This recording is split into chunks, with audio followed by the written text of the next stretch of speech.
Breve relato del Anticristo, por Vladimir Soloviev. Nota al pie. Adviertan que este texto fue escrito en 1899. Presten atención. Panmongolismo, una palabra selvática, pero que me acaricia los oídos, como si estuviera llena del presagio de un gran destino divino. La dama.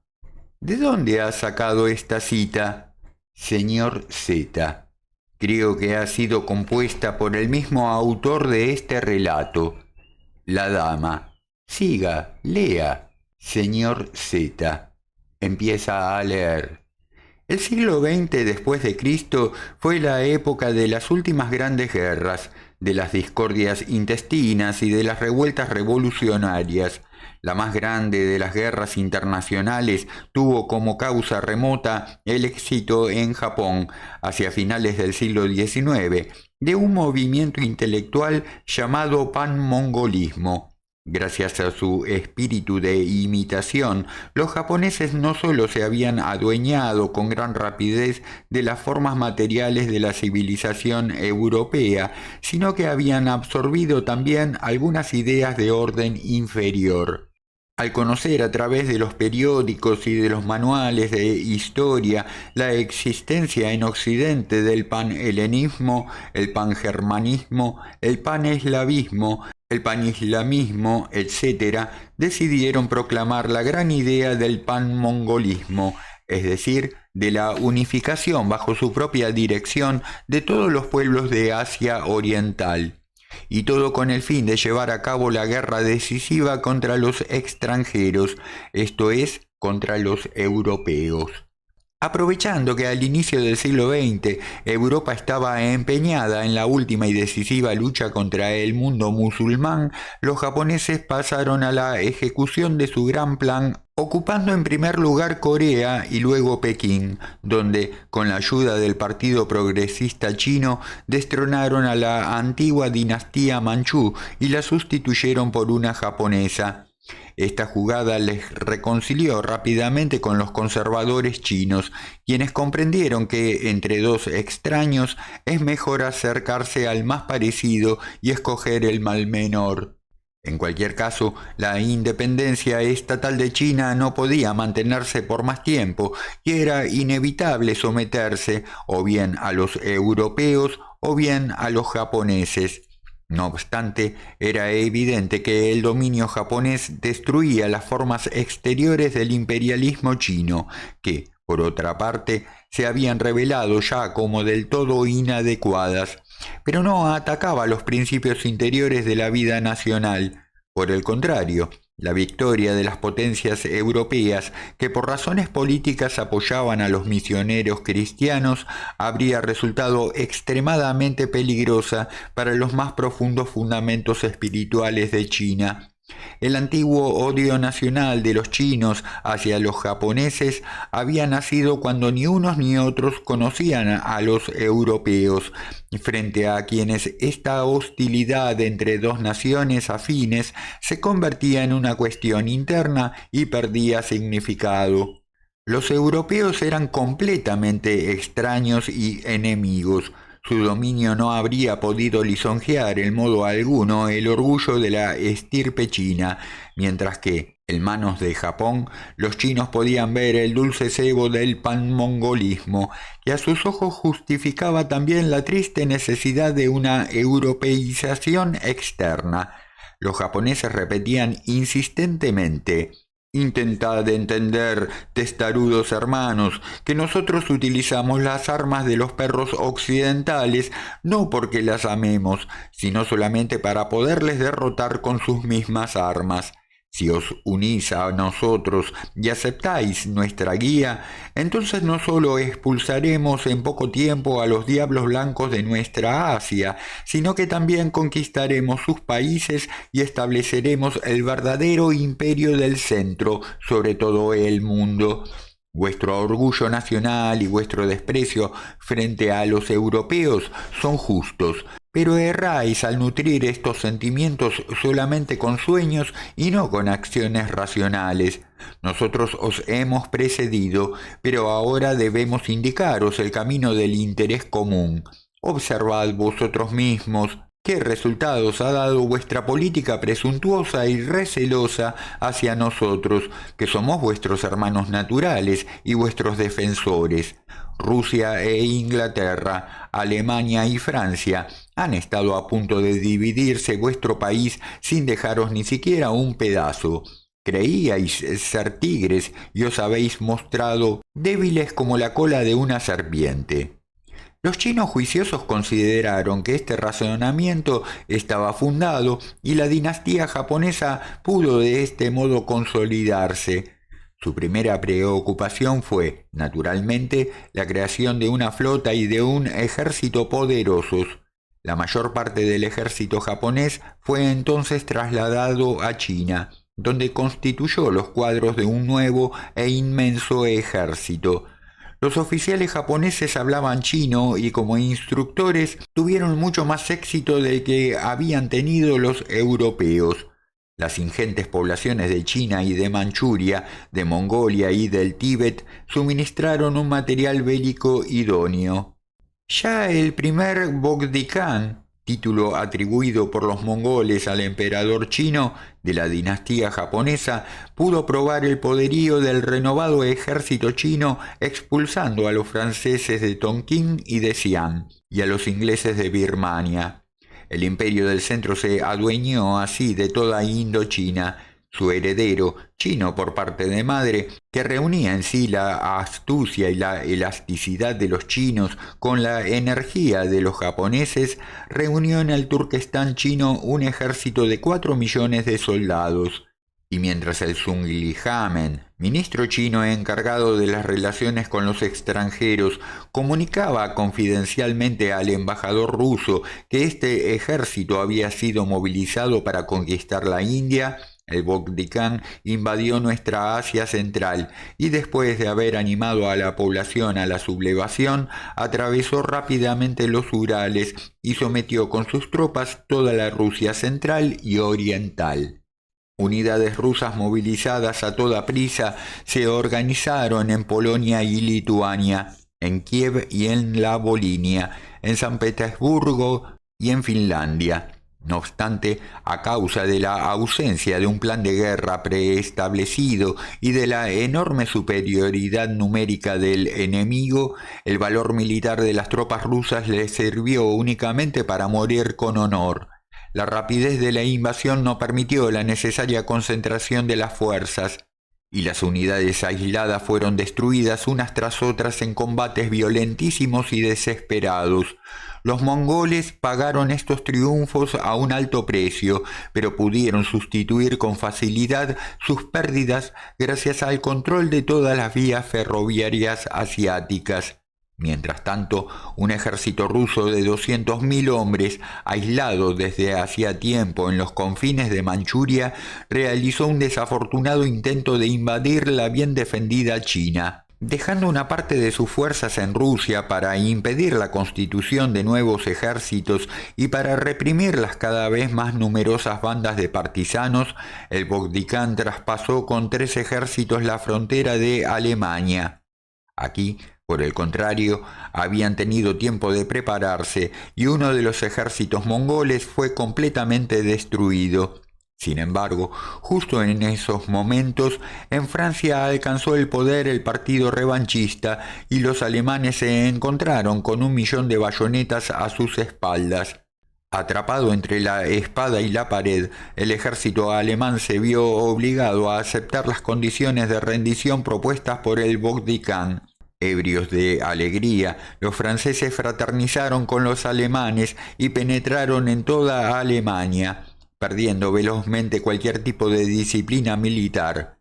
El Bogd-i-Khan ordenó entonces la exterminación de esos aliados inútiles y su orden fue ejecutada con la conocida meticulosidad china.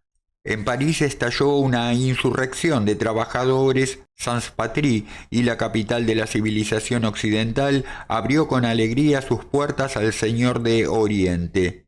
Después de haber satisfecho su curiosidad, el Bogdikán se dirigió a la ciudad marítima de Boulogne, donde, con la protección de una flota llegada del Océano Pacífico, se dedicó al alistamiento de naves para transportar a sus tropas hasta Gran Bretaña. Pero necesitaba dinero y los ingleses compraron su libertad al precio de 1.000 millones de libras esterlinas. En el transcurso de un año, todos los estados europeos reconocieron su dependencia feudal del Bogdikán, el cual, después de haber dejado en Europa un ejército de ocupación, retornó a Oriente y emprendió expediciones navales contra América y Australia. El nuevo yugo mongol en Europa duró medio siglo, una época caracterizada interiormente por un proceso de fusión general y de profunda integración de las ideas orientales con las occidentales, que vino a repetir en grande el antiguo sincretismo alejandrino. En la esfera práctica de la vida se observaban tres fenómenos fundamentales: un flujo masivo hacia Europa de trabajadores chinos y japoneses, lo que determinó la agudización de la cuestión socioeconómica, la puesta en práctica por parte de las clases dirigentes de una serie de paliativos para aliviar dicha cuestión, la difusión a nivel internacional de organizaciones secretas que preparaban un vasto complot pan-europeo con el fin de derrocar a los mongoles y restablecer la independencia europea. Este gigantesco complot, en el que participaron también los gobiernos locales de las naciones europeas en la medida de sus posibilidades, dado el estrecho control de los gobernadores mongoles, fue preparado magníficamente y se ejecutó finalmente con pleno éxito. En el momento preestablecido se inició la masacre de las guarniciones mongolas, mientras que todos los trabajadores asiáticos murieron o fueron expulsados. Los cuadros secretos de los ejércitos europeos tomaron en todas partes la iniciativa y se realizó una movilización general en base a planes meticulosamente preparados. El nuevo Bogdikán, nieto del gran conquistador, se apresuró a partir, penetrando en Rusia, pero su gigantesco ejército fue derrotado por el ejército pan-europeo. Sus restos dispersos retornaron a las profundidades de Asia, y Europa fue nuevamente libre. Si la semisecular sujeción a los bárbaros asiáticos había sido provocada por el hecho de que los estados europeos pensaban solamente en sus intereses nacionales, la gran y gloriosa liberación fue conseguida por el contrario, gracias a la organización internacional y unitaria de toda la población europea. La consecuencia natural de este hecho evidente fue que el antiguo y tradicional orden de las naciones individuales perdió significado, mientras desaparecían casi por todas partes las últimas reliquias de las antiguas instituciones monárquicas. La Europa del siglo XXI fue una unión de estados más o menos democráticos, la unión de estados europeos. Los éxitos de su civilización material, a pesar del freno que supuso la invasión mongola y la lucha de liberación, se reanudaron con ritmo acelerado. Al mismo tiempo, sin embargo, los problemas de la conciencia interior, las grandes cuestiones de la vida, de la muerte, del destino definitivo del hombre y de la humanidad, vueltas aún más oscuras por una enorme cantidad de nuevos estudios y descubrimientos fisiológicos y psicológicos, permanecieron sin respuesta, exactamente como en el pasado. Se obtuvo solamente un resultado importante, pero puramente negativo: el hundimiento definitivo del materialismo teórico, la concepción del mundo como un sistema de átomos en movimiento y de la vida como el resultado de la acumulación mecánica de la materia no dejó ya satisfecho ni siquiera a un solo intelectual. La humanidad superó de una vez por todas ese estadio de la infancia filosófica, pero por otro lado apareció claro que también la capacidad infantil de una fe ingenua e irreflexiva fue casi extirpada. Conceptos como los de un Dios que habría creado de la nada y otros del mismo tenor dejaron de enseñarse en las escuelas elementales. Se elaboró una especie de nivel común y por debajo de esas concepciones no podía descender ningún dogmatismo.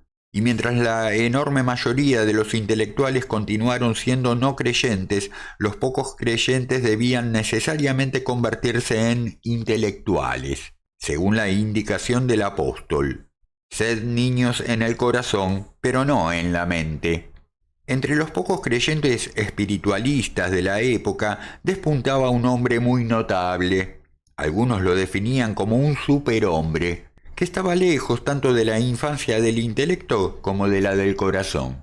Era todavía joven, pero gracias a su extraordinaria genialidad, con solo 33 años gozaba ya de una vasta fama como pensador, escritor y filántropo. Sentía dentro de sí una gran fuerza espiritual y era un convencido espiritualista.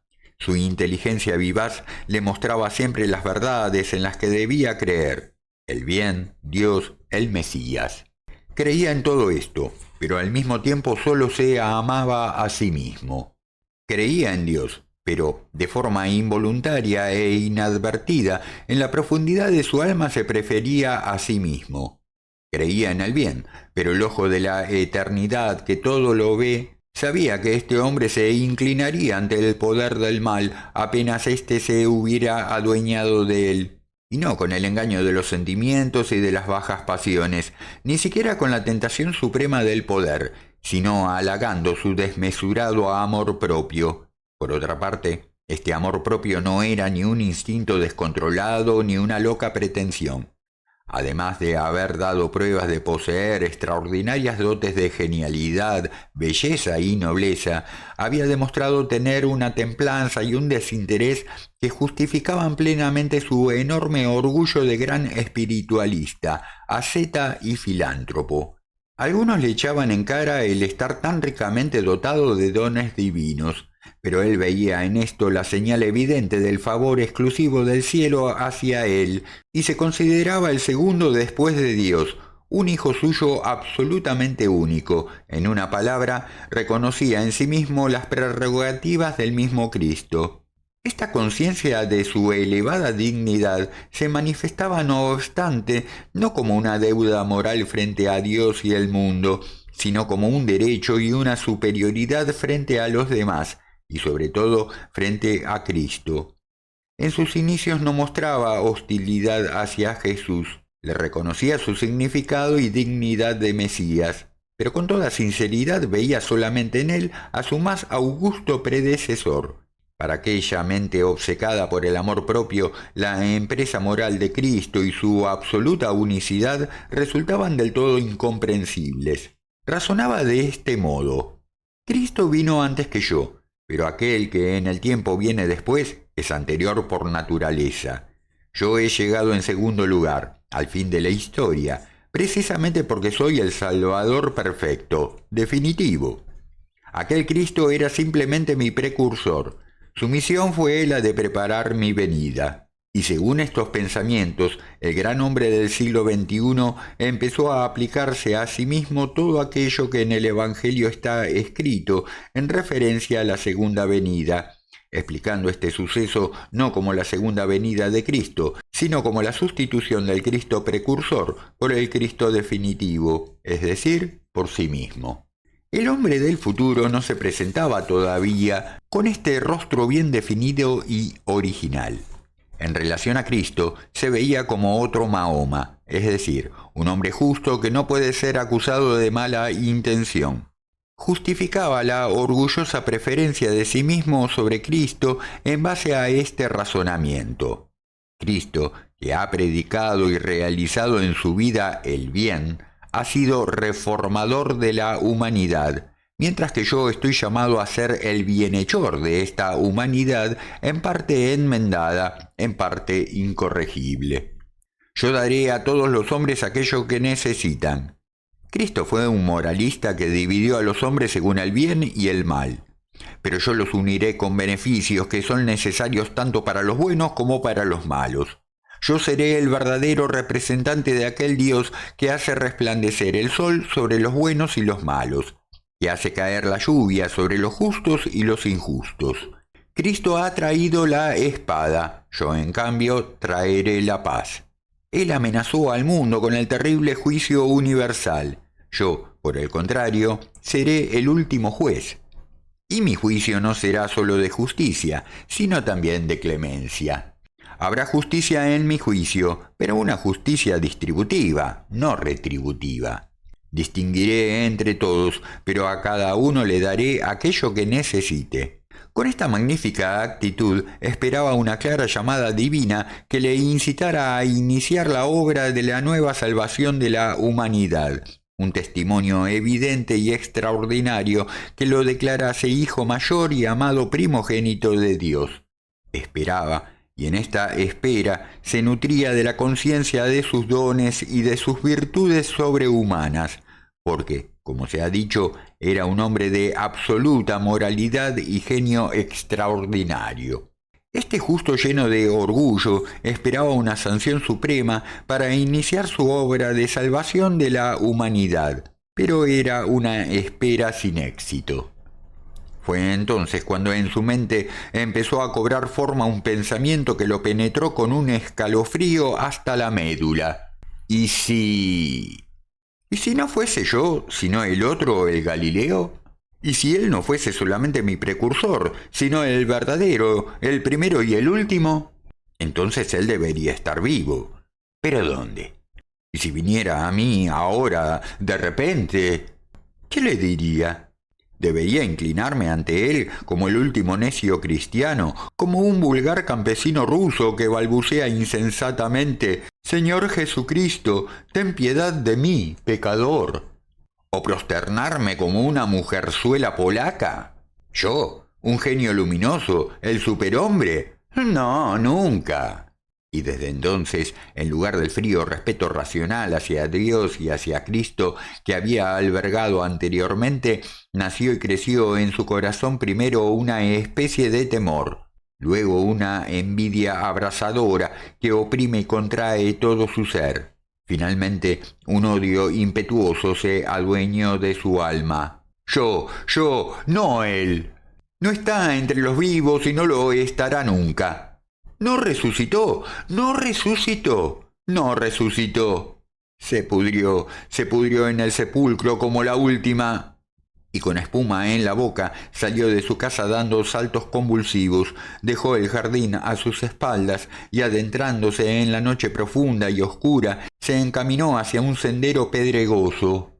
La ira se aplacó, sustituida por una desesperación árida y pesada como las rocas que le rodeaban, oscura como la noche. Se detiene en el borde de un precipicio y oye en la lejanía el fragor de un torrente que corre allá abajo entre las rocas. Una angustia intolerable le oprime el corazón. ¿Invocarlo? ¿Preguntarle qué hacer? Y en la oscuridad se le aparece un rostro dulce y triste. Él tiene compasión de mí. No, nunca. No resucitó. Y se arroja en el abismo. Pero algo, elástico como una columna de agua, le mantiene en el aire y se siente sacudido por una descarga eléctrica. En ese momento una fuerza arcana le empuja hacia lo profundo. Por un instante pierde el conocimiento y cuando se despierta se encuentra de rodillas a unos pasos del precipicio. Ante él se yergue una figura mal tallada, en una aureola nebulosa y fluorescente. Dos ojos le atraviesan el alma con un resplandor sutil e insoportable. Ve aquellos dos ojos penetrantes y oye, no sabe si dentro o fuera de sí, una voz extraña, sorda, apagada, pero perfectamente audible al mismo tiempo, metálica y del todo sin alma, como la de un fonógrafo. Y esta voz le habla. «Hijo mío amado, tienes todo mi afecto. ¿Por qué no has recurrido a mí? ¿Por qué has honrado a aquel otro, el malvado, y a su padre? Para ti yo soy Dios y Padre. Y ese otro, aquel miserable crucificado, es tan ajeno a ti como a mí. Yo no tengo otro hijo sino tú. Tú eres mi unigénito, igual a mí. Yo te amo y no pretendo nada de ti. Por eso eres tan bello, grande y poderoso. Actúa en tu nombre y no en el mío. Yo no tengo envidia de ti. Te amo y no te pido nada a cambio. Aquel que tú creías que era Dios exigió a su hijo la obediencia más ilimitada, hasta la muerte de cruz, y no le socorrió en la cruz. No te exijo nada, pero te ayudaré por amor, por tu mérito, por tu excelencia, por el amor puro y desinteresado que tengo por ti. Recibe mi espíritu que te ha engendrado en la belleza, ahora te engendra en la fuerza. A estas palabras del desconocido, los labios del superhombre se cerraron involuntariamente. Dos ojos penetrantes se acercaron a su rostro y experimentó la sensación de que un objeto punzante y helado penetraba en su interior y llenaba todo su ser. Y de repente se sintió extraordinariamente fuerte, dinámico, ligero y entusiasta. En ese mismo instante la figura luminosa y los ojos penetrantes desaparecieron. Algo elevó al superhombre del suelo y lo transportó hasta su jardín, justo ante la puerta de su casa. El día después no solo los visitantes del gran hombre, sino también sus seguidores quedaron sorprendidos por su aspecto particular, casi inspirado. Y aún más sorprendidos habrían estado si hubieran podido ver con qué rapidez y facilidad sobrenatural, encerrado en su estudio, escribía la célebre obra titulada El camino abierto hacia la paz y la prosperidad universal. Los libros anteriores del superhombre y sus actividades sociales habían tenido muchos críticos severos, pero se trataban sobre todo de personas religiosas y, en consecuencia, privadas de cualquier autoridad. En realidad, estamos hablando de los tiempos del anticristo, y por ello fueron poco escuchados quienes evidenciaron en todos los escritos y discursos del hombre del futuro un amor propio extraordinariamente intenso y autocomplaciente, carente de auténtica simplicidad, rectitud y sinceridad. Pero con esta nueva obra logró cautivar incluso a algunos de sus antiguos críticos y adversarios. Este libro, escrito después de la aventura del precipicio, manifiesta una fuerza y un genio desconocidos hasta ese momento. Hay algo de omnicomprensivo que concilia en sí todas las contradicciones. Un noble respeto por los antiguos símbolos y las tradiciones se funde con un vasto y audaz radicalismo en las cuestiones sociopolíticas, una ilimitada libertad de pensamiento con la más profunda comprensión de todo aquello que es místico, un individualismo absoluto con una dedicación ardiente al bien común, el idealismo más elevado en los principios con la precisión y la vitalidad en la solución de las cuestiones prácticas. Y todo esto unido a una genial habilidad que permite a cualquier pensador o a cualquier hombre de acción entender y aceptar todo el conjunto desde su propio y particular punto de vista, sin sacrificar nada de la verdad en sí misma, sin tener que pasar por encima de su propio yo, sin renunciar en la práctica en lo más mínimo a sus exclusivismos, sin tener que corregir ni las propias opiniones ni las propias aspiraciones, sin tener que colmar posibles lagunas. Este libro excepcional fue rápidamente traducido a las lenguas de todas las naciones desarrolladas y también a algunas de las atrasadas. En todos los lugares del mundo los periódicos se llenaron de publicidad editorial de este nuevo libro y de las alabanzas que los críticos le dedicaban.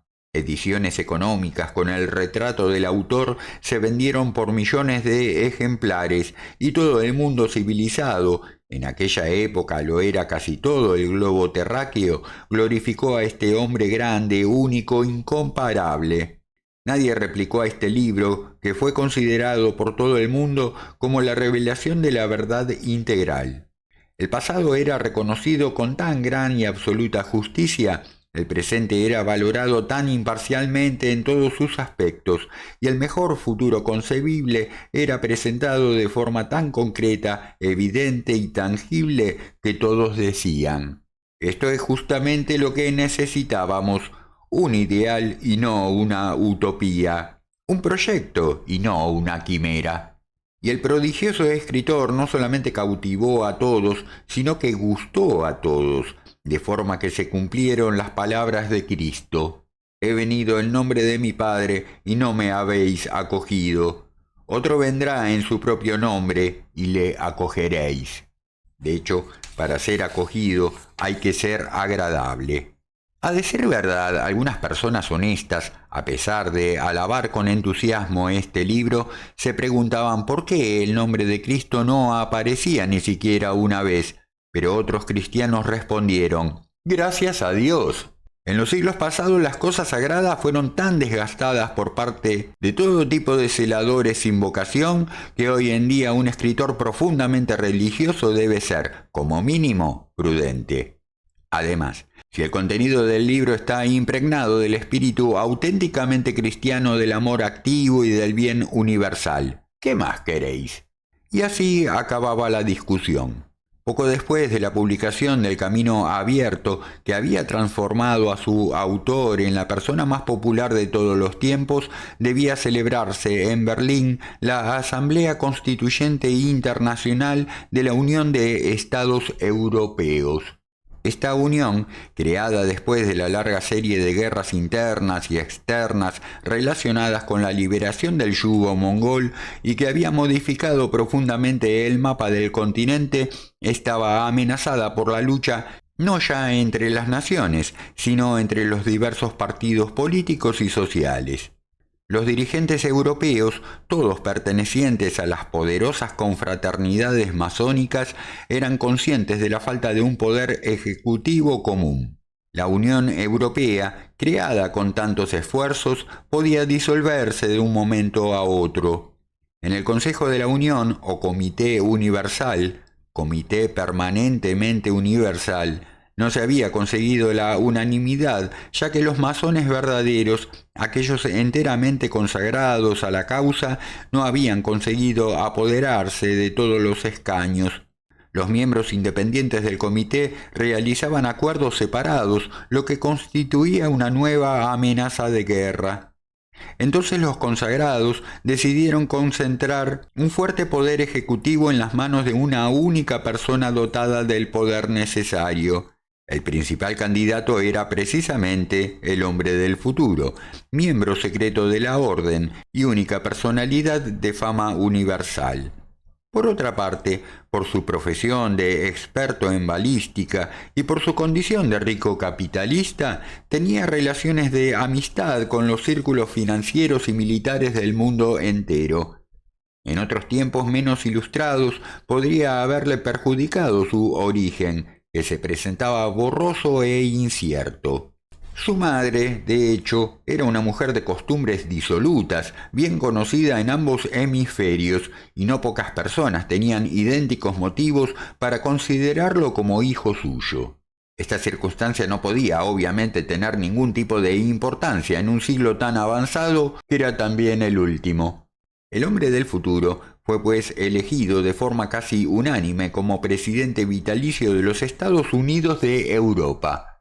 Y cuando, apareciendo en la tribuna con todo el esplendor de su belleza sobrehumana, expuso con fuerza juvenil y elocuencia inflamada su programa universal, el comité, en un arrebato de entusiasmo, decidió otorgarle el honor supremo sin necesidad de votación, el título de emperador romano. El Congreso terminó con la exultación general y el gran elegido hizo publicar un manifiesto que empezaba así: «Pueblos de la tierra, os doy mi paz», y terminaba con estas palabras: «Pueblos de la tierra, las promesas se han cumplido, se ha inaugurado la paz universal y eterna.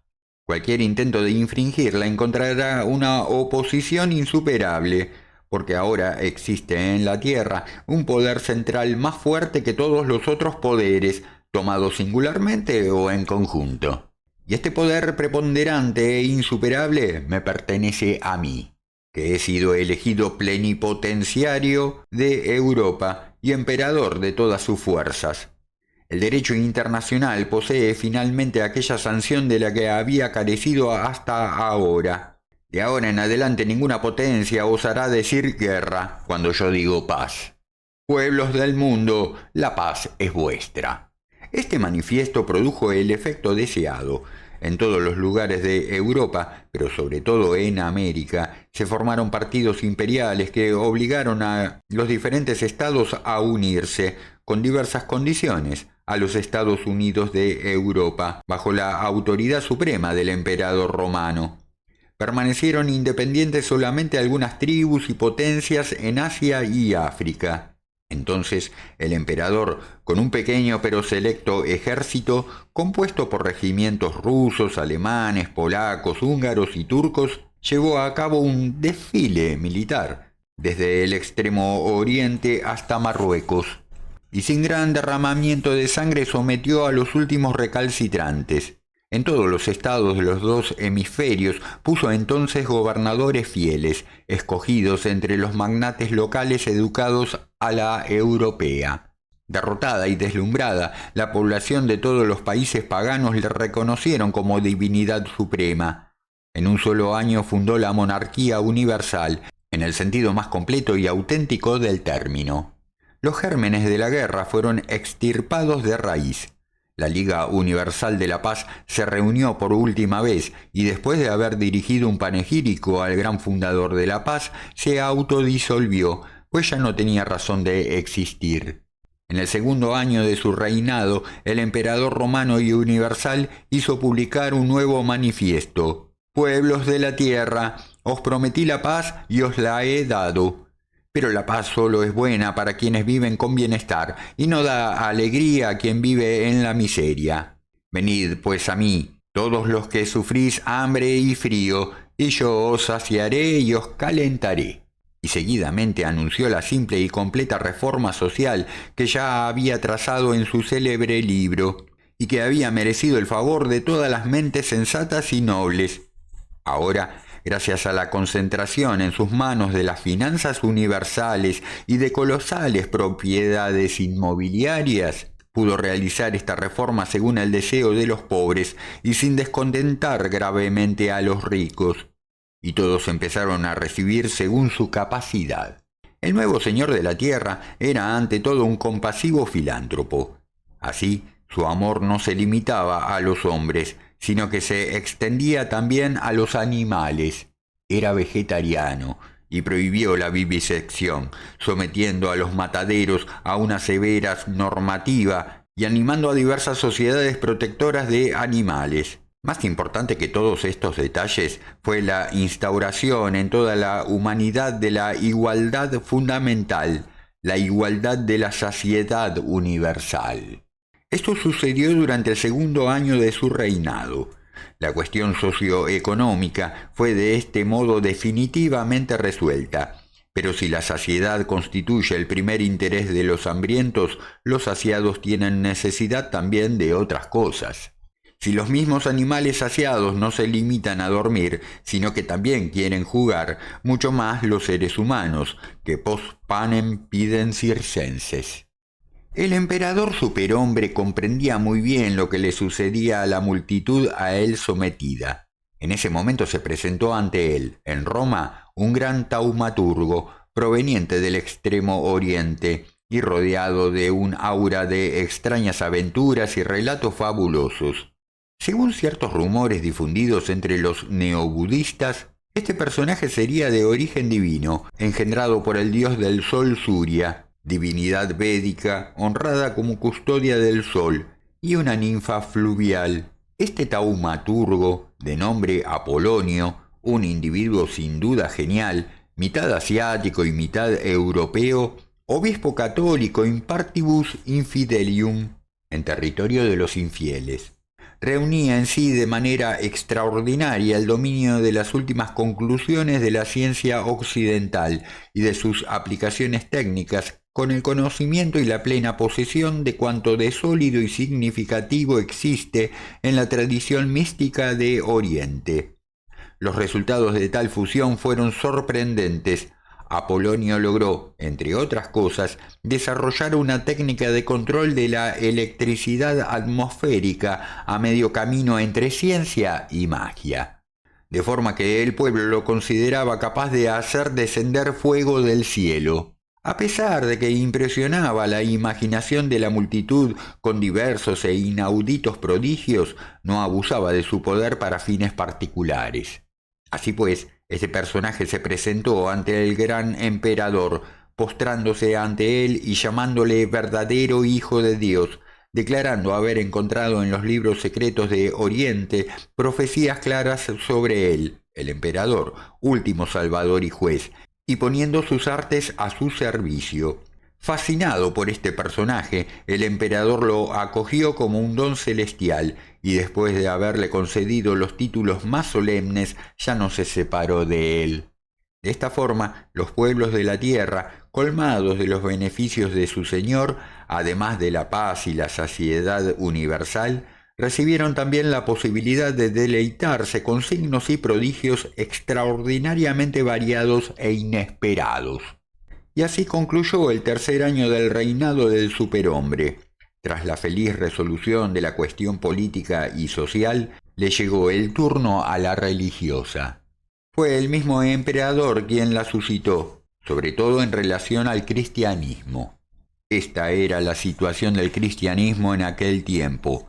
A pesar de la fuerte disminución numérica, sobre la faz de la tierra no quedaban más de 45 millones de cristianos, el cristianismo se había purificado y reforzado, ganando en calidad lo que había perdido en cantidad. Entre los cristianos ya no existían personas para las que el cristianismo no tuviera ante todo un valor espiritual. La composición numérica de las diferentes confesiones había disminuido aproximadamente del mismo modo, así que entre ellas se había conservado la misma proporción del pasado. En lo que se refiere a los sentimientos recíprocos, la antigua hostilidad no había desaparecido del todo, pero había perdido su antigua aspereza.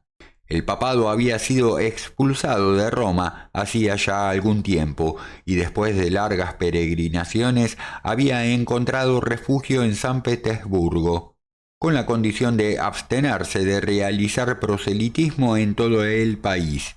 Estando en Rusia, el papado se había simplificado considerablemente.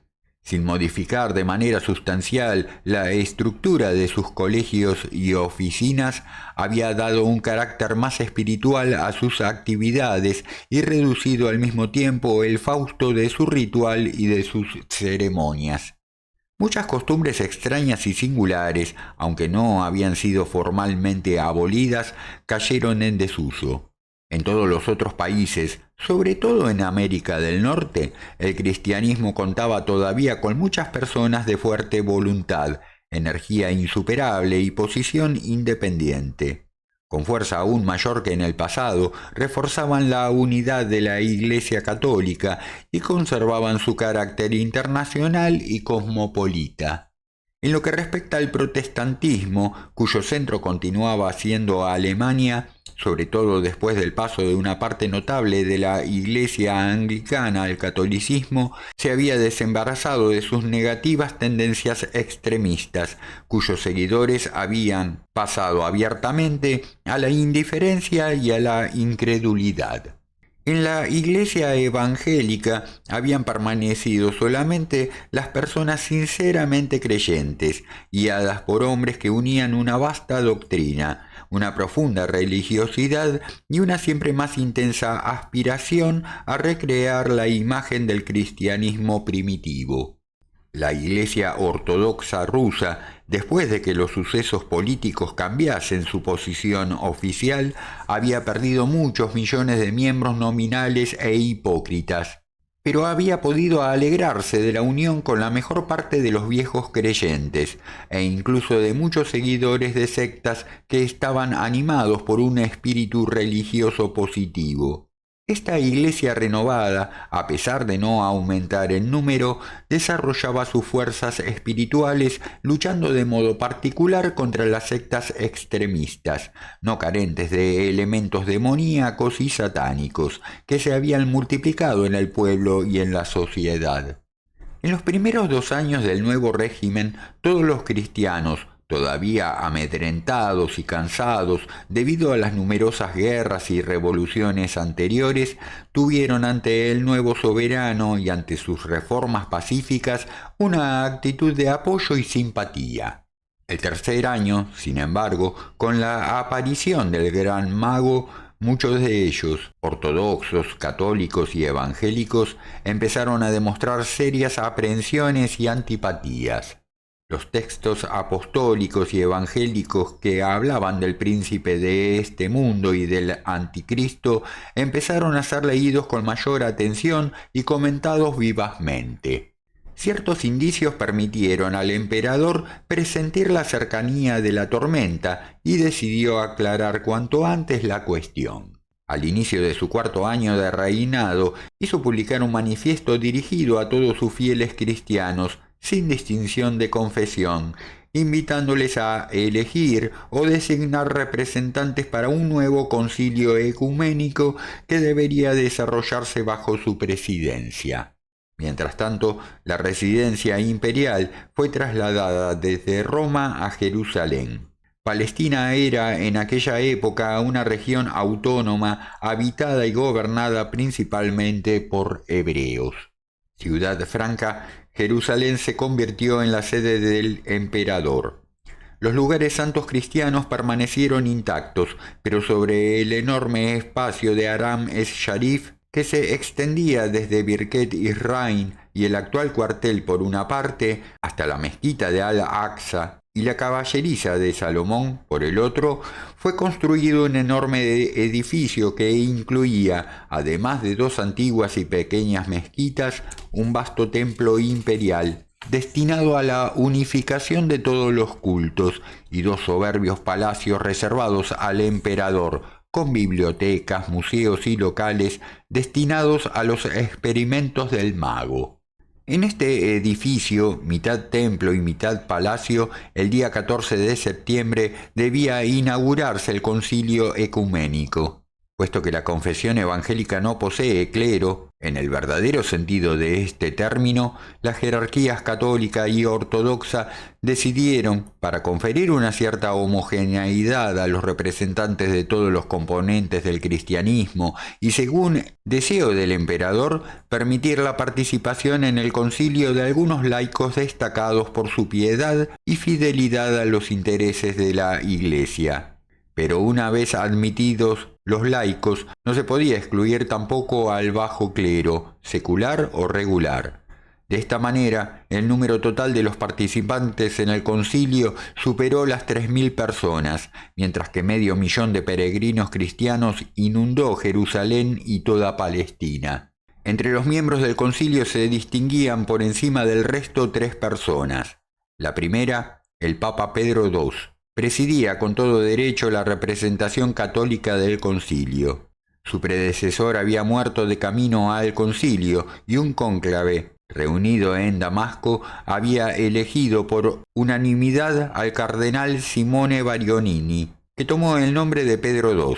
Proveniente de una familia pobre de la región de Nápoles, el nuevo papa se había hecho famoso como predicador carmelitano, y por haber prestado grandes servicios en la lucha contra las sectas satánicas que, difundidas en San Petersburgo y sus alrededores, habían extraviado no solo a muchos ortodoxos, sino también a algunos católicos.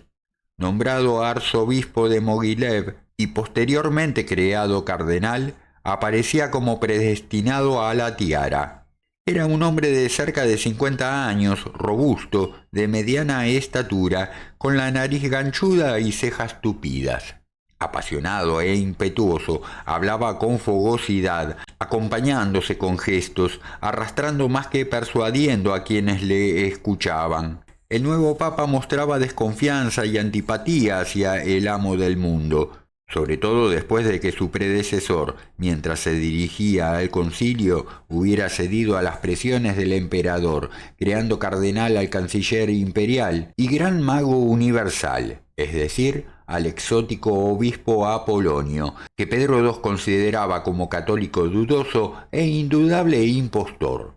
El jefe efectivo, aunque no oficial de los ortodoxos, era el starets Juan. muy conocido entre el pueblo ruso. A pesar de ser oficialmente un obispo emérito, no residía en ningún monasterio, sino que vagabundeaba continuamente de un lugar a otro, acompañado de varias leyendas.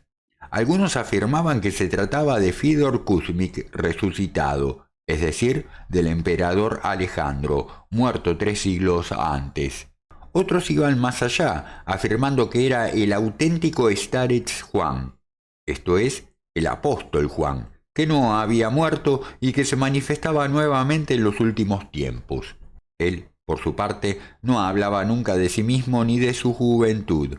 Era un hombre anciano, pero aún robusto, con el pelo canoso y una barba que tiraba un color amarillento e incluso verde, de alta estatura, las mejillas ligeramente rosadas, los ojos vivaces y brillantes, la expresión de la voz y del rostro dulce, y siempre vestía un sayal blanco y una capa. El jefe de la delegación evangélica en el concilio era un erudito teólogo alemán, el profesor Ernst Pauli, un viejecito pequeño y enjuto, con frente amplia, la nariz puntiaguda y el mentón cuidadosamente afeitado. Sus ojos se distinguían por su mirada, al mismo tiempo intensa y apacible. Cada cierto rato se frotaba las manos, meneaba la cabeza, frunciendo las cejas de forma horrible y alargaba los labios hacia adelante. Mientras tanto, pronunciaba con voz cavernosa palabras entrecortadas. «So, nun, ja, so alzo». Llevaba un traje de ceremonias, corbata blanca y largo redigote de pastor con algunos adornos. La apertura del concilio fue imponente. Sobre 2/3 del inmenso templo dedicado a la unidad de todos los cultos se habían dispuesto escaños y otros tipos de asientos para los miembros del concilio, mientras que el otro tercio estaba ocupado por un gran palco donde, además del trono del emperador y otro más bajo, destinado al mago, cardenal y canciller imperial, había más atrás otros asientos reservados a ministros, dignatarios de la corte y secretarios de Estado. A los lados se veían filas de sillas aún más largas, cuyo destino era desconocido. En la tribuna había también varias orquestas, mientras que en la plaza vecina se encontraban 2 regimientos de la guardia y una batería para las salvas de honor. Los miembros del concilio ya habían celebrado sus servicios litúrgicos en sus propias iglesias, y la apertura del concilio debía ser completamente laica. Cuando el emperador entró con el mago y su séquito, y la orquesta empezó a tocar la Marcha de la Humanidad Unida, que servía de himno imperial internacional, todos los miembros del concilio se pusieron en pie y agitando sus sombreros gritaron 3 veces con alta voz: «¡Viva! ¡Hurra! ¡Och!». El emperador, en pie junto al trono, elevó su brazo con majestuosa benevolencia y habló con voz sonora y agradable: «Cristianos de todas las confesiones, amados súbditos y hermanos, desde el inicio de mi reinado, que el Altísimo ha bendecido con hechos tan prodigiosos y gloriosos, no he tenido nunca motivo para estar insatisfecho de vosotros. Habéis cumplido siempre vuestro deber según vuestra fe y vuestra conciencia. Pero esto no basta. El amor sincero que siento por vosotros, amados hermanos, desea ser correspondido. Quiero que, no por sentido del deber, sino por un amor que surja del corazón, me reconozcáis como vuestro auténtico guía en todas las obras emprendidas por el bien de la humanidad. Así pues, además de todo lo que hago por todos los hombres, quiero manifestaros mi favor particular. Cristianos, ¿de qué modo puedo haceros felices? ¿Qué puedo daros, no como súbditos, sino como hermanos y correligionarios? Cristianos, decidme qué consideráis de mayor valor en el cristianismo, para que así pueda dirigir mis esfuerzos en esa dirección». Aquí se detuvo y esperó.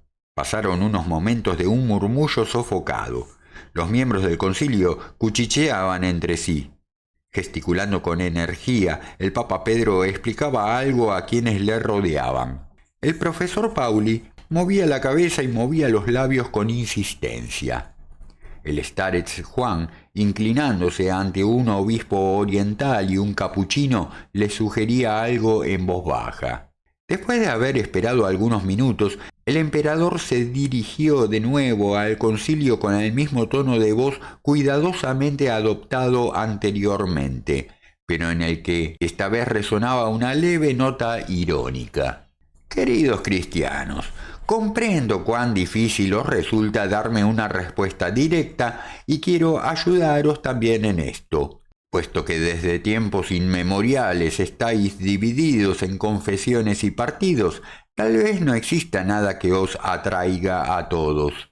Pero si no podéis poneros de acuerdo entre vosotros, espero poder conciliar a todas las partes manifestando a todos el mismo amor y la misma voluntad de satisfacer la auténtica aspiración de cada uno.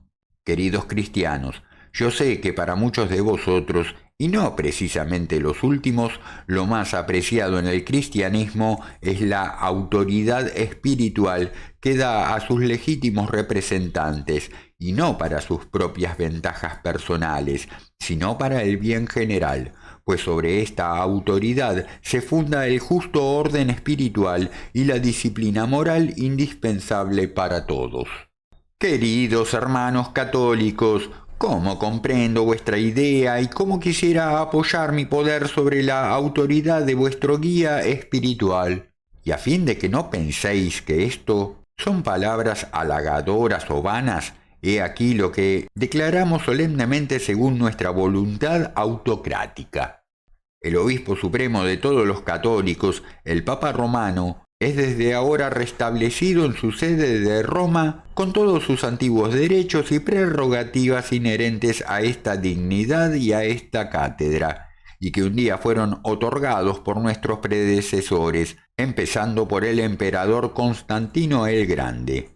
Para ello, hermanos católicos, quiero solo que en lo más íntimo de vuestros corazones me reconozcáis como vuestro único defensor y protector. Aquellos que en conciencia y sintiéndolo me reconozcan como tal, que vengan a sentarse junto a mí. E indicó los lugares vacíos sobre el palco. Entonces, pronunciando exclamaciones de alegría, te damos gracias, oh Señor, salva a este gran emperador. Casi todos los príncipes de la Iglesia Católica, cardenales y obispos, la mayor parte de los fieles laicos y más de la mitad de los monjes se dirigieron hacia el palco y, después de inclinarse profundamente ante el emperador, tomaron lugar en los asientos destinados para ellos. Pero más abajo, en medio de la asamblea, derecho e inmóvil como una estatua de mármol, permanecía en su lugar el Papa Pedro II. Todos los que antes se habían sentado a su alrededor se encontraban ahora en el palco. Entonces los monjes y los laicos que habían permanecido en su sitio se dirigieron hacia él, rodeándolo como un sólido anillo. Entre ellos se escuchaba un murmullo contenido. No prevalecerán, no prevalecerán, no prevalecerán las puertas del infierno. Después de haber mirado con sorpresa al Papa inmóvil, el emperador hizo resonar de nuevo su voz. Amados hermanos, sé que entre vosotros hay algunos para quienes lo más precioso del cristianismo es su santa tradición, los símbolos, los cantos y las oraciones de la antigüedad, los íconos y el rito litúrgico. Y en realidad, ¿qué puede ser más estimado que esto para un alma religiosa? Sabed, pues, amados hermanos, que hoy he firmado el estatuto y otorgado los fondos de un museo universal de arqueología cristiana. Se creará en nuestra gloriosa ciudad imperial de Constantinopla, con el fin de recoger, estudiar y conservar todos los monumentos de la antigüedad eclesiástica, en particular los de la Iglesia Oriental. Os ruego, pues, que elijáis mañana mismo de entre vosotros una comisión que valore conmigo las medidas a tomar para acercar todo lo que sea posible la vida actual, con sus costumbres y hábitos, a las tradiciones y a las enseñanzas de la Santa Iglesia Ortodoxa. Hermanos ortodoxos, Quien desee de corazón esta mi voluntad y me pueda aceptar como su verdadero Señor y guía, que venga conmigo. Y la mayor parte de los prelados de la Iglesia oriental y septentrional, la mitad de los antiguos viejos creyentes y más de la mitad de los sacerdotes, de los monjes y de los seglares ortodoxos, se dirigieron hacia el palco con exclamaciones de alegría, mirando de reojo a los católicos que ya estaban sentados con aire de superioridad en aquel lugar. Pero el starets Juan no se movió y suspiró profundamente. Y una vez que la multitud de su alrededor se hubo marchado, abandonó su sitio y fue a sentarse cerca del Papa Pedro II y su grupo, y le siguieron los otros ortodoxos que no habían subido al palco. Entonces el emperador habló de nuevo. Sé bien, amados cristianos, que también entre vosotros hay quienes aprecian más que ninguna otra cosa el convencimiento personal en la verdad y la libre interpretación de la Escritura. No es necesario que me extienda en explicar cuál es mi opinión al respecto. Vosotros, por otra parte, sabréis quizás que en mi primera juventud compuse una gran obra de crítica bíblica, una obra que fue famosa en aquel entonces y que puso así las bases de mi notoriedad. Probablemente en recuerdo de este trabajo, en estos días me ha llegado de la Universidad de Tubinga la petición de aceptar el doctorado honoris causa en teología. He ordenado responder que aceptaré con gusto y con reconocimiento. Y hoy mismo, junto con el Museo de Arqueología, he constituido un Instituto Mundial para el libre estudio de la Sagrada Escritura desde todos los puntos de vista y en todas las direcciones, además del estudio de todas las ciencias auxiliares, con un presupuesto anual de 1,5 millones de marcos.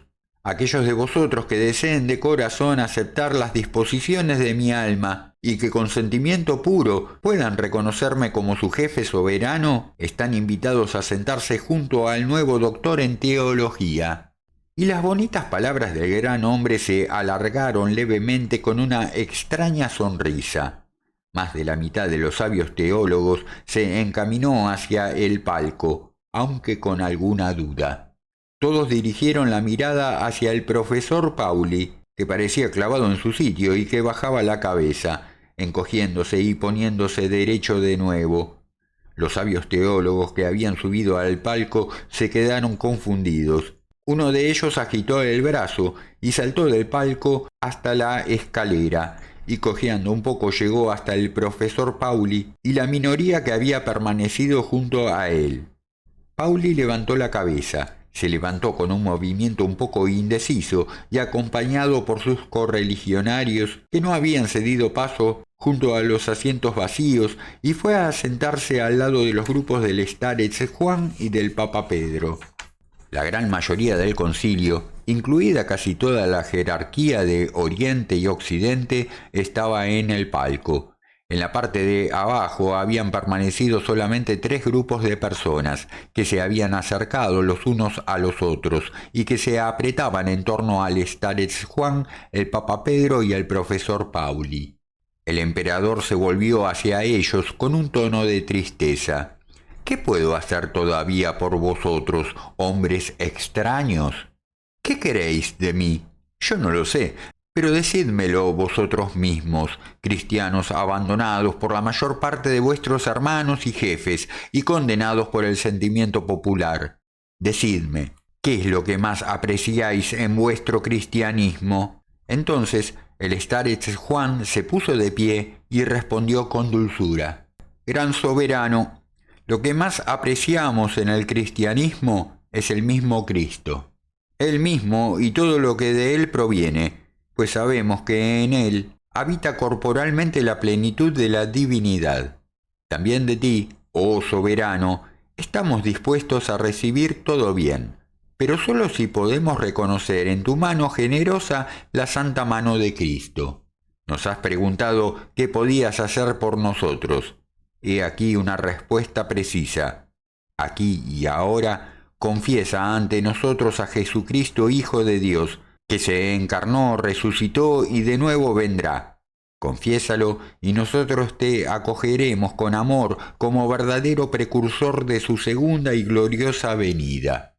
Cayó y clavó la mirada en el rostro del emperador, en el que estaba sucediendo algo tremendo. En su alma se había desencadenado una tormenta infernal parecida a la que había experimentado aquella noche fatal. Había perdido por completo el equilibrio interior y sus pensamientos se concentraron en el intento de no perder también su dominio exterior para no manifestarse antes de tiempo. Hacía esfuerzos sobrehumanos para no abalanzarse con un grito salvaje sobre el hombre que le había hablado, para no ceder al deseo de despedazarlo con los dientes. De improviso oyó la voz que tan bien conocía: «Calla, y no tengas miedo de nada». Calló, pero su rostro mortalmente pálido se convulsionaba mientras sus ojos arrojaban centellas. Durante el discurso del starets Juan, el gran mago, que estaba sentado envuelto en una amplia capa de 3 colores que escondía la púrpura cardenalicia, había realizado bajo ella manipulaciones misteriosas, mientras sus ojos chispeaban y sus labios se movían.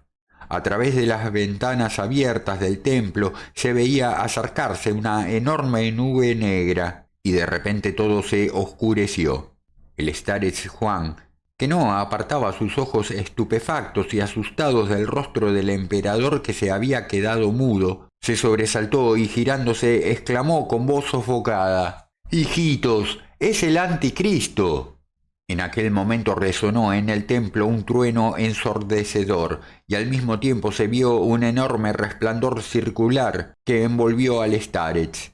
Durante unos instantes todos permanecieron como paralizados, y cuando los aturdidos cristianos volvieron en sí, el starets Juan yacía muerto en el suelo. Pálido pero tranquilo, el emperador se dirigió al concilio diciendo: «Habéis contemplado el juicio de Dios. Yo no deseaba la muerte de nadie, pero mi Padre Celestial ha vengado a su Hijo predilecto. La cuestión está resuelta. ¿Quién os hará contrariar al Altísimo? Secretarios, escribid». El concilio ecuménico de todos los cristianos, después de que el fuego descendiera del cielo y abatiera al desconsiderado adversario de la grandeza divina, reconoce unánimemente al soberano emperador de Roma y de toda la tierra como su guía y supremo señor. De repente, una palabra fuerte y clara resonó en el templo: «Contradicitur». El Papa Pedro II se había levantado, con el rostro enrojecido y temblando de rabia. Había alzado su báculo pastoral en dirección al emperador. «Nuestro único Señor es Jesucristo, Hijo de Dios vivo. Lo que eres tú ya lo has oído. Aléjate de nosotros, Caín fratricida. Va de retro, vaso del diablo. Con el poder de Cristo yo, siervo de los siervos de Dios, te expulso para siempre del recinto de Dios y te devuelvo, perro asqueroso, a tu padre, Satanás. Anatema, anatema, anatema». Mientras hablaba, el gran mago se agitaba inquieto bajo su capa. Un trueno resonó más fuerte que el último anatema, y el último papa cayó exánime. «Así mueren a mano de mi padre todos mis enemigos», dijo el emperador. «Perezcan, perezcan», gritaron llenos de temor los príncipes de la iglesia. Después el emperador se volvió y, apoyándose en el hombro del gran mago, salió lentamente por la puerta que estaba junto al palco, acompañado de sus seguidores. En el templo quedaron los 2 cadáveres y un pequeño grupo de cristianos medio muertos de miedo. El único que no había perdido la sangre fría era el profesor Pauli. El terror general parecía tensar todas las fuerzas de su espíritu. También su aspecto exterior había cambiado y había adquirido un porte majestuoso e inspirado. Con paso decidido se dirigió al palco y, sentándose en uno de los asientos dejados libres por los secretarios de Estado, empezó a escribir algo. Finalmente se levantó y leyó con voz estentórea: «A gloria de nuestro único Salvador Jesucristo, El Concilio Ecuménico de las Iglesias de Dios, reunido en Jerusalén, después de que nuestro beatísimo hermano Juan, representante de la cristiandad oriental, haya desenmascarado al gran impostor y enemigo de Dios, mostrando que él es el auténtico anticristo profetizado por la palabra de Dios, y después de que nuestro beatísimo Padre Pedro, representante de la cristiandad occidental, lo haya excomulgado para siempre, según las leyes y la justicia de la Iglesia de Dios, hoy, ante los cuerpos de estos dos mártires de la verdad y testimonios de Cristo, resuelve romper toda relación con el excomulgado y su despreciable chusma, retirarse al desierto y esperar la inminente venida de nuestro Señor Jesucristo. La animación se adueñó de los presentes, que hicieron resonar con fuerza sus voces. «Venga, venga pronto, ven, Señor Jesús, ven». El profesor Pauli añadió entonces un post-scriptum y lo leyó. Aprobando unánimemente este primero y último acto del último concilio ecuménico, firmamos con nuestros nombres, e hizo un gesto de invitación a la asamblea. Todos se apresuraron a dirigirse hacia el palco y a firmar. Al acabar, el profesor firmó con grandes letras góticas: «Por testigo de los dos difuntos se tiene Ernest Pauli». «Ahora partamos con nuestra arca del último testamento», dijo indicando a los dos difuntos. Los cuerpos fueron levantados y puestos sobre unas andas. Lentamente, elevando himnos en alemán, latín y eslavo eclesiástico, los cristianos se dirigieron hacia la puerta de Aram es-Sharif. Allí el cortejo fue detenido por un secretario de Estado enviado por el emperador, acompañado de un oficial y de un pelotón de la guardia. Los soldados formaron delante de la puerta y el secretario de Estado, subiéndose a un podio, leyó en voz alta: «Orden de su Majestad Divina, para instruir al pueblo cristiano y ponerlo en guardia contra hombres malintencionados que fomentan discordias y escándalos. Hemos juzgado oportuno disponer que los cuerpos de los dos sediciosos sean expuestos públicamente en la calle de los cristianos, Aret en Nazara, cerca de la puerta principal del templo de esta religión, llamado del Santo Sepulcro o Resurrección, para que todos puedan convencerse de la realidad de sus muertes.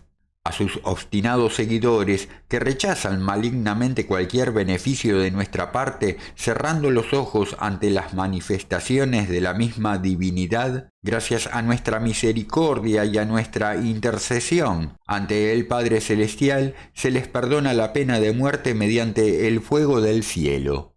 Y pese a que han merecido dicha pena, quedan en total libertad con la única prohibición, en vistas al bien común, de vivir en las ciudades y lugares poblados, para que así no puedan seducir con sus perversidades a las gentes sencillas e ingenuas».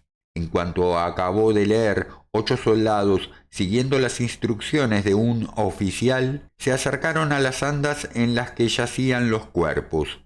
«Que se cumpla lo que ha sido escrito», dijo el profesor Pauli. Y los cristianos que llevaban las andas las entregaron sin ofrecer la más mínima resistencia a los soldados, que se alejaron por la puerta del nordeste. Los cristianos, saliendo también por la misma puerta, se dirigieron rápidamente hacia Jericó, pasando cerca del Monte de los Olivos, y finalmente se detuvieron en las colinas desiertas cercanas a Jericó. El día siguiente, por la mañana, llegaron a Jerusalén peregrinos cristianos.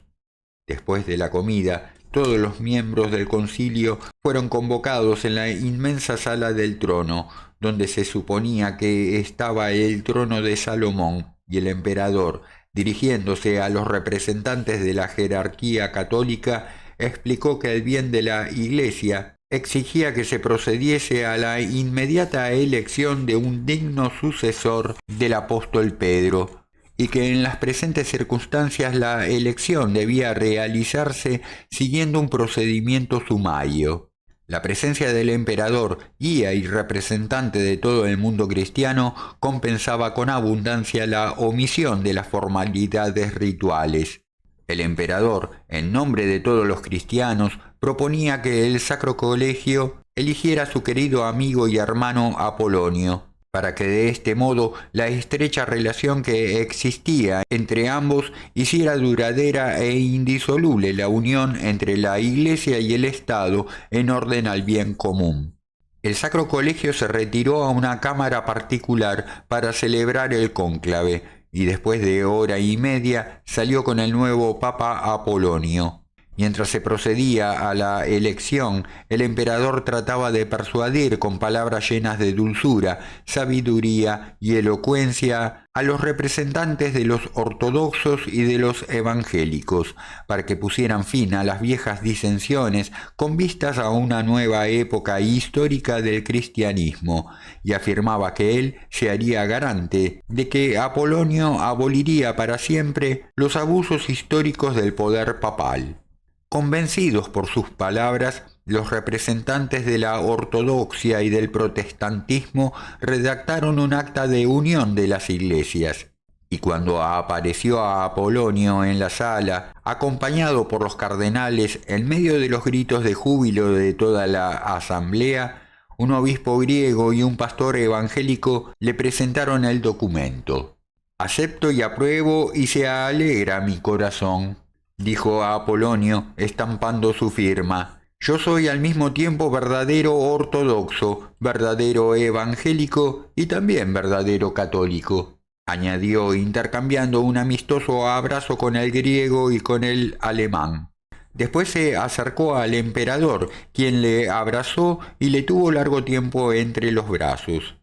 En aquel momento, pequeños puntos luminosos comenzaron a revolotear en todas las direcciones en el palacio y en el templo, que se agrandaron y se convirtieron en sombras luminosas de seres extraños.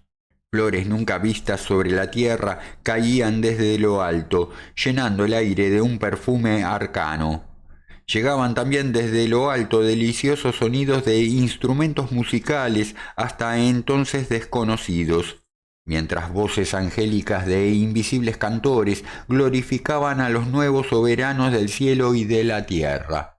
Mientras tanto, un espantoso ruido subterráneo resonaba en la parte nordeste del palacio central, debajo del Kubet el Aruach, es decir, debajo de la cúpula de las almas, donde según la tradición musulmana se encontraba la entrada del infierno.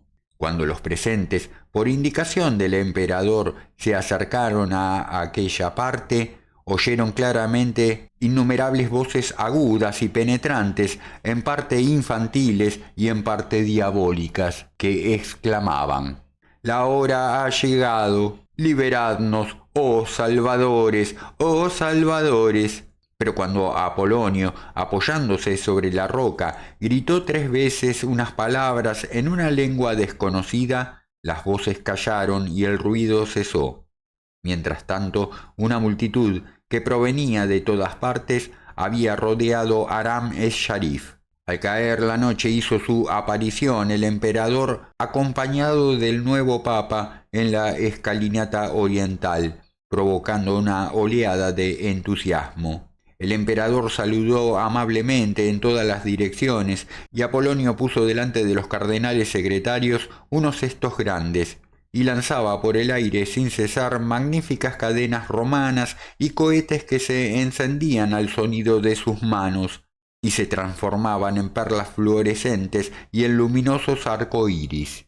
Cuando todo esto caía a tierra, se convertía en innumerables hojas de papel de varios colores que contenían las indulgencias plenarias sin condiciones para todos los pecados pasados, presentes y futuros.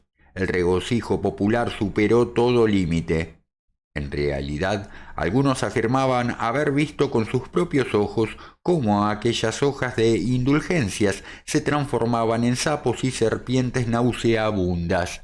Sin embargo, la gran mayoría de los presentes se extasiaban y la fiesta popular duró algunos días. Durante este tiempo, el nuevo Papa Taumaturgo realizó prodigios tan sorprendentes e increíbles que sería imposible narrarlos.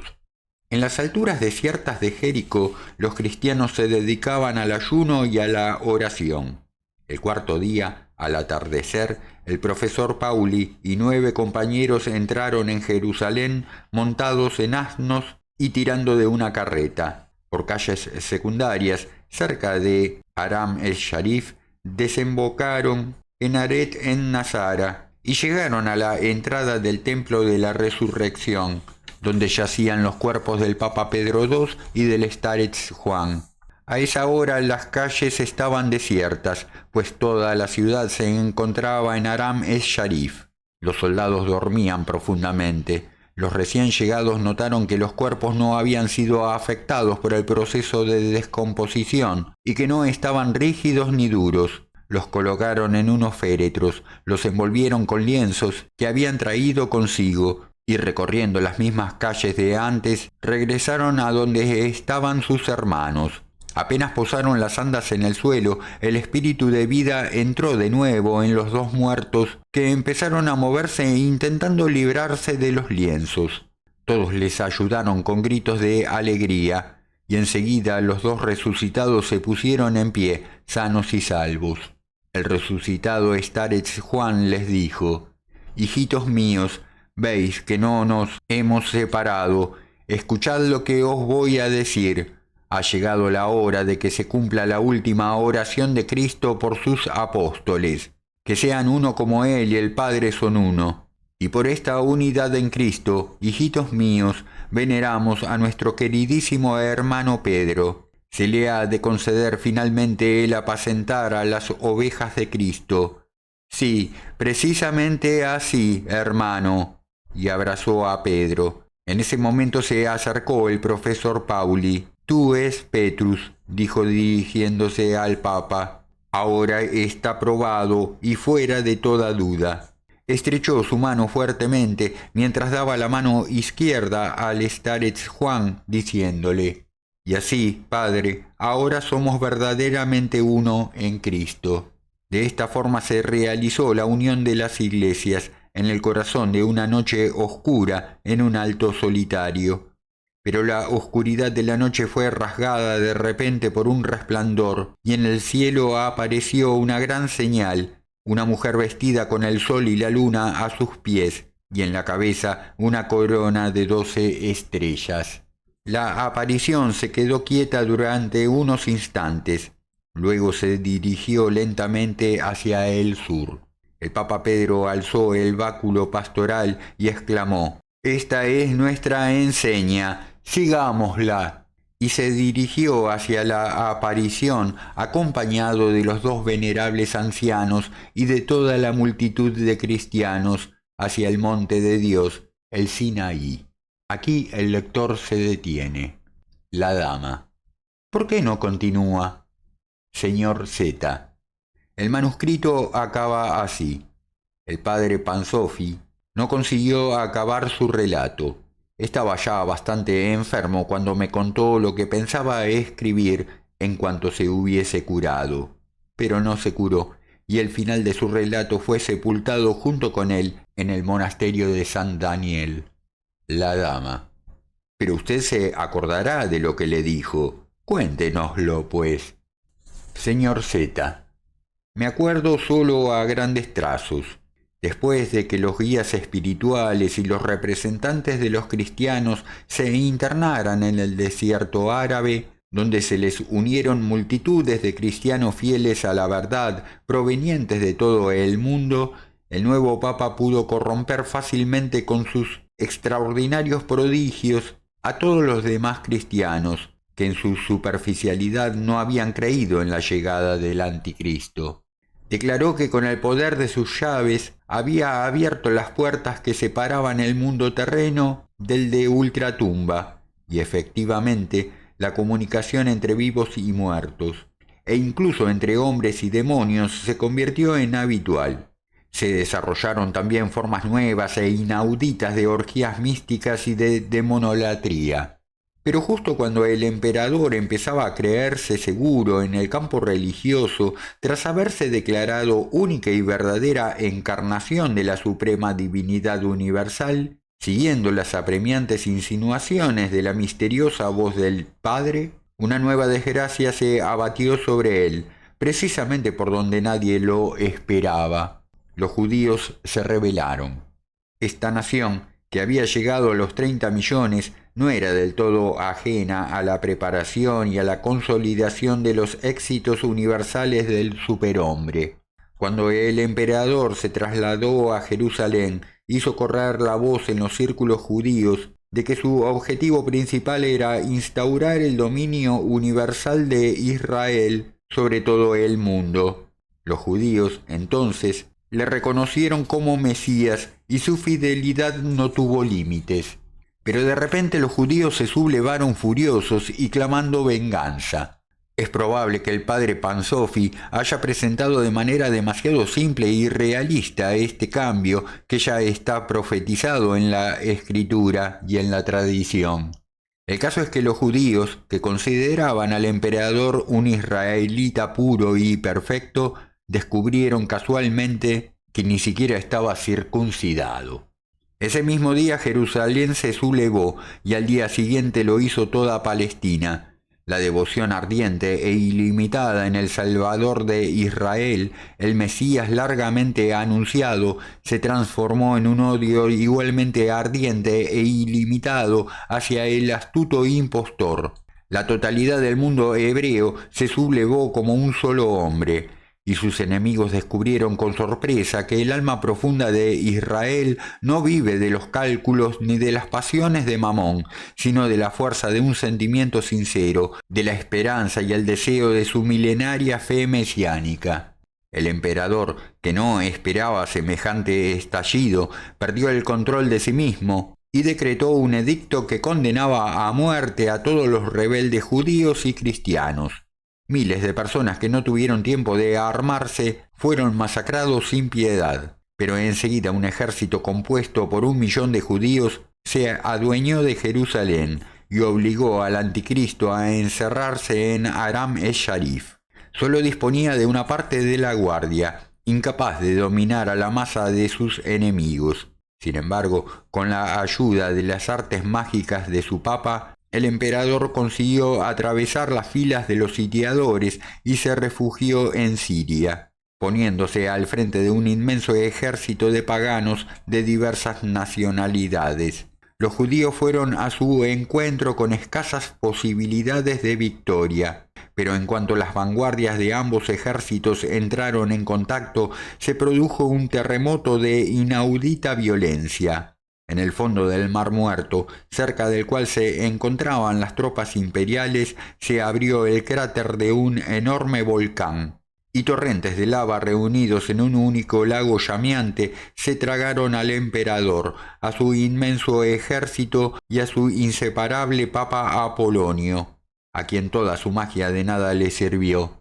Mientras tanto, los judíos habían huido hacia Jerusalén, llenos de angustia y de miedo, invocando la salvación al Dios de Israel. Cuando apareció la ciudad santa ante sus ojos, un gran relámpago rasgó el cielo de oriente a occidente, y vieron a Cristo venir a su encuentro con vestiduras reales y con las llagas de los clavos en las palmas de sus manos. En ese mismo momento apareció en el monte Sinaí una multitud de cristianos guiados por Pedro, Juan y Pablo, y de todas partes llegaban otras multitudes triunfantes. Eran los judíos y los cristianos que el anticristo había martirizado y que, resucitados, iban a reinar con Cristo por 1000 años. Así quería el padre Pansofi acabar su relato, cuyo objeto no era la catástrofe universal de la creación, sino el fin de nuestro proceso histórico, la aparición, el triunfo y la destrucción final del anticristo, el político. ¿Y usted piensa que este final está tan cercano? Señor Z. Bien, todavía habrá mucha palabrería y mucha vanidad en el escenario, Pero el drama ya ha sido escrito hasta el final hace mucho tiempo, y ni los actores ni los espectadores pueden modificarlo. La dama.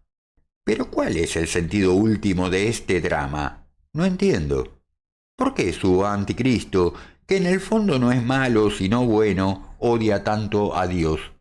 Señor Z. El sentido de todo esto es precisamente que en el fondo no es bueno. El anticristo no se explica solo con proverbios, dije antes. Pues bien, ahora puedo retractarme de estas palabras, porque en realidad puede ser explicado con un solo y extraordinariamente sencillo proverbio. No todo lo que brilla es oro. El bien adulterado que perdió todo su esplendor no tiene ya ningún valor esencial.